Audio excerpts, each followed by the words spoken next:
नमस्कार साथियों, आज हम राजस्थान के राजवंश से संबंधित महत्वपूर्ण प्रश्नोत्तरी का पार्ट 2 लेकर आपके सामने उपस्थित हुए हैं। तो दोस्तों, आज का हमारा प्रश्न है, बीकानेर के महाराजा करण सिंह को किस उपाधि से नवाजा गया। बीकानेर के महाराजा करण सिंह को दोस्तों जांगलदर बादशाह की उपाधि से नवाजा गया है। बीकानेर के जो महाराजा है करण सिंह, उन्हें जांगलधर बादशाह के नाम से भी जाना जाता है। ये इनकी उपाधि थी।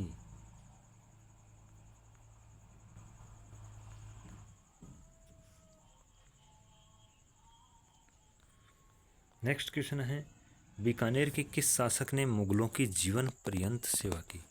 बीकानेर का ऐसा शासक जिसने मुगलों की जीवन पर्यंत सेवा की, तो दोस्तों ऐसा शासक महाराजा राय सिंह है। महाराजा राय सिंह ने अपने पूरे जीवन काल में मुगलों की सेवा की। पूरे जीवन काल में राय सिंह जी ने मुगलों की सेवा की।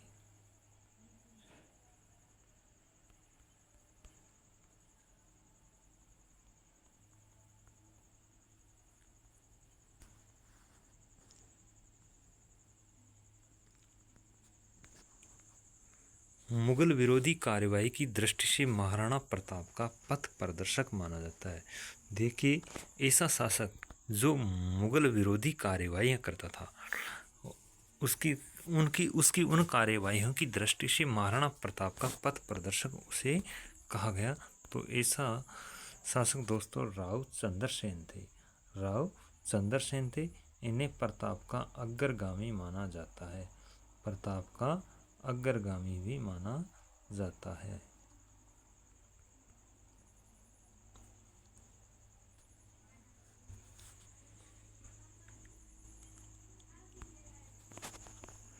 जोधपुर के कौन से शासक अपनी रियासत को स्वतंत्र इकाई रखना चाहते थे।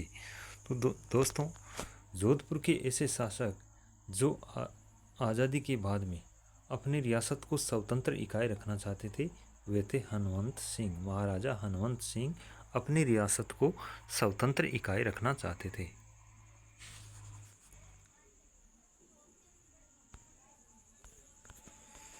मेवाड़ के किस शासक के समय जावर में चांदी की खान से खनन प्रारंभ हुआ। देखिए, मेवाड़ में ऐसे कौन से शासक थे जिनके शासनकाल में जावर में चांदी की खान से खनन प्राप्त हुआ। तो दोस्तों, ऐसे शासक महाराणा लाखा थे।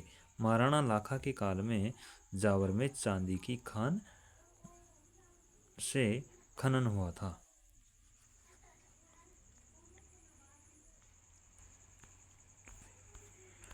निम्नलिखित में से कौन सा ग्रंथ कुंभा द्वारा रचित है। तो दोस्तों, दिए गए ग्रंथों में से कुंभा द्वारा रचित ग्रंथ है संगीत राज, संगीत मीमांसा, सूड प्रबंध, उपयुक्त सभी। तो दोस्तों, यहाँ पर हमारा सही उत्तर होगा उपयुक्त सभी। यानी ये तीनों जो ग्रंथ है ये महाराणा कुंभा के द्वारा रचित है।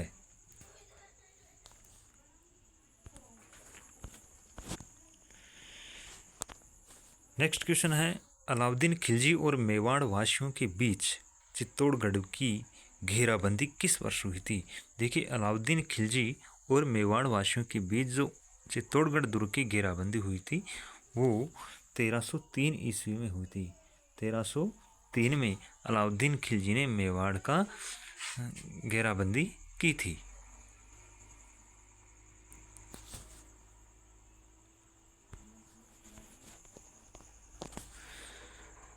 नाथद्वारा में श्रीनाथ जी की मूर्ति को किसने प्रतिष्ठित कराया था। तो दोस्तों, नाथद्वारा में श्रीनाथ जी की मूर्ति महाराणा राज सिंह के द्वारा प्रतिष्ठित करवाई गई थी। महाराणा राज सिंह ने नाथद्वारा में श्रीनाथ जी की मूर्ति की प्रतिष्ठा करवाई थी।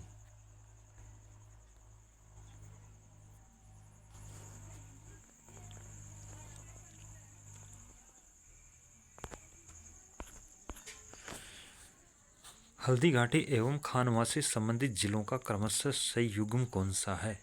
दोस्तों, हल्दीघाटी का युद्ध और खानवा से संबंधित जिलों का संयुग्म, यानी हल्दीघाटी और खानवा का युद्ध कहाँ कहाँ पर हुआ था। तो दोस्तों हल्दीघाटी का युद्ध राजसमंद से संबंधित है, वह खानवा का युद्ध भरतपुर से संबंधित है।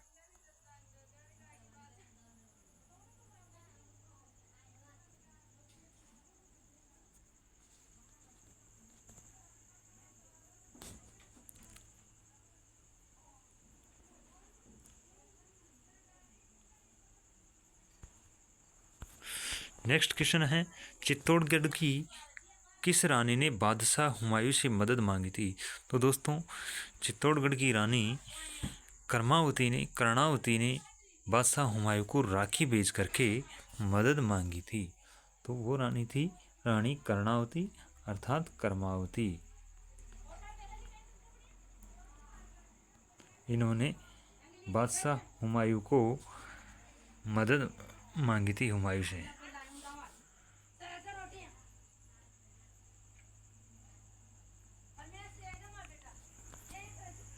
पंद्रह सौ 27 ईस्वी में महाराणा सांगा एवं बाबर के मध्य खानवा का युद्ध किस जिले में हुआ था। तो दोस्तों 1527 ईस्वी में महाराणा सांगा एवं बाबर के मध्य जो खानवा का युद्ध हुआ था वो रूपवास भरतपुर में हुआ था। रूपवास भरतपुर में हुआ था। भरतपुर की तहसील है रूपवास। रूपवास तहसील भरतपुर।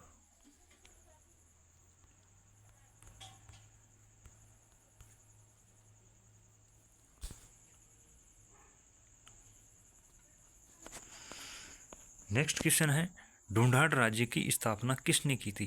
दोस्तों ढूंढाड़ राज्य की स्थापना करने वाले शासक थे दुल्ह राय। दुल्ह राय ने ढूंढाड़ राज्य की स्थापना की थी।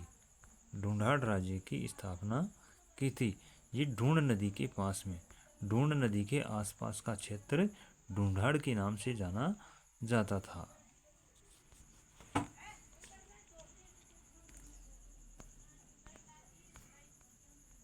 किस राजा के दरबार में विभिन्न विषयों की 22वीं भरमार थी।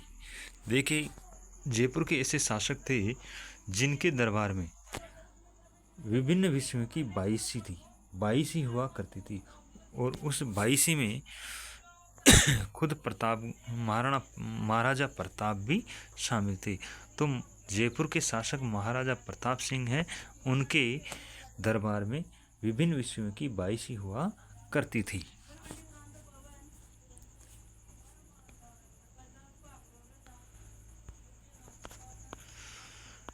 नेक्स्ट क्वेश्चन है, तुंगा का युद्ध कब हुआ था। तो दोस्तों तुंगा का युद्ध है जो 28 जुलाई 1787 ईस्वी को हुआ था। तुंगा नामक स्थान में 28 जुलाई 1787 को तुंगा का युद्ध हुआ था।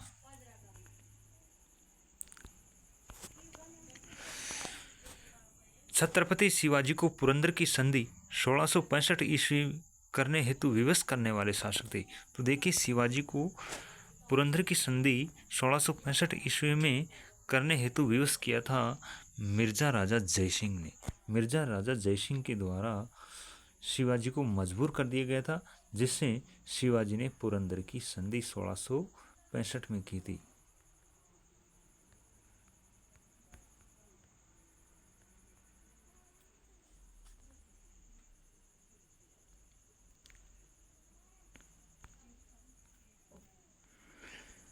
हुरड़ा सम्मेलन का उद्देश्य था। देखिए दोस्तों जो मेवाड़ रियासत है वहाँ पर हुरड़ा सम्मेलन का हुआ था। तो उसमें उसका जो उद्देश्य था वो था अंग्रेज़ों के बढ़ते प्रभाव को रोकना था, मुस्लिम आक्रांताओं से राज्य को बचाना था और मराठों का जो बढ़ता हुआ हस्तक्षेप था उसको रोकना था। तो यहाँ पर हमारा आंसर हो जाएगा उपयुक्त सभी।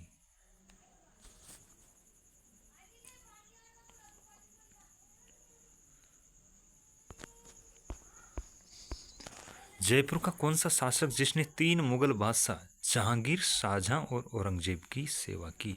तो दोस्तों जयपुर का ऐसा कौन सा शासक है जिसने 3 मुगल बादशाहों की, जहांगीर, शाहजहां और औरंगजेब तीनों की सेवा की। तो ऐसा जयपुर का शासक मिर्जा राजा जयसिंह है। मिर्जा राजा जयसिंह ने जयपुर के 3 मुगल बादशाहों की सेवा की थी।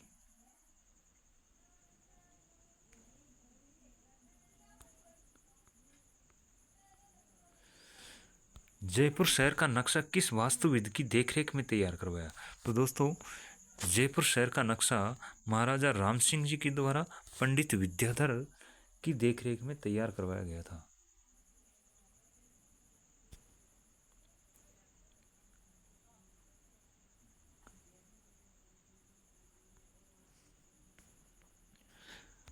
बूंदी के किस शासक ने मुगलों की अधीनता स्वीकार की थी? तो दोस्तों, बूंदी का शासक जिसने मुगलों की अधीनता स्वीकार की वह था सुरजन सिंह हाड़ा। सुरजन सिंह हाड़ा ने मुगलों की अधीनता स्वीकार की। ये बूंदी रियासत के शासक हुआ करते थे।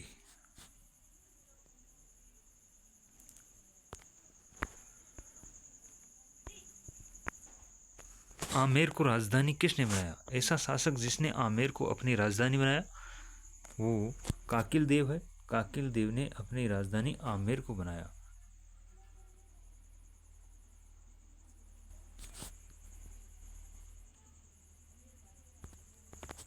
थैंक यू दोस्तों। चैनल को लाइक, शेयर एवं सब्सक्राइब करें।